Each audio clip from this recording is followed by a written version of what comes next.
আজকে হইলো আমার স্যালারি ডেট। আইন দেয় আমি কত স্যালারি পাই।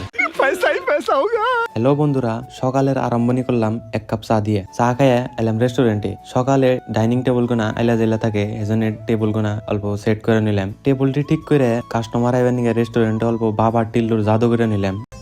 मैं बाबा टिल्लू टिल्लू नाम मेरा। জাদু কাম দিল না দিকে আয়া বার্গ স্টেশন আর ফ্রায়ারটি সাফা করে দিলাম। ফ্রিজে দেখি সবজি কটা শেষ হয়ে গেছে গা। এনতেই দেরি না করে শপিং মলে 1 কেজি টমাটোর আর 1 কেজি খিরা মানে হসা কিনে নিয়ে বললাম রেস্টুরেন্টে। ম্যানেজারে 1-1.5 কোটি টাকার হিসাব দিয়ে কিনা নইলে সবজিটি কাটা নিলাম। পর অল্প ঝাড়ু মারলাম, কারণ আজকে দোকানের কাম করে না আন্টি আহে নাই। ঝাড়ু মারতে দিই কোন কাস্টমারে জানি কোল্ড ড্রিঙ্ক ফালে জায়গা নষ্ট করে থয়ে দিছে। तोबा तोबा तोबा थारा मूड खराब कर दिया। আঙ্গ মালিকে কয় কাস্টমার হলো অতিথি, কিন্তু ইন্না অতিথির কাম দেখে মনে হয় अतिथि की धुलाई करके उसे देवों के पास भेज दो। ঝাড়ু মেরে হাত মুখ দিয়ে কটা খাই নিলাম। নইলে আবার স্কুলের প্রার্থনার টাইমে যদি মাথা ঘুরেন দিয়ে পড়ি নেই, এনু কামের টাইমে মাথা ঘুরেন দিয়ে আবার পরে যাম।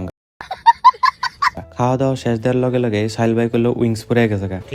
এনতে স্টোর রুমে যায় ফ্রিজে থেকে সাইল ভাইরে 1 প্যাকেট উইংস এনে দিলাম। আজকের ভিডিও এনুই শেষ। আইন দেয় আমার স্যালারি 1 3 4 सब कुछ खरीद सकता हूँ, पैसों में अंधा हो गया हूँ, अंबानी मेरे लोड़े पे।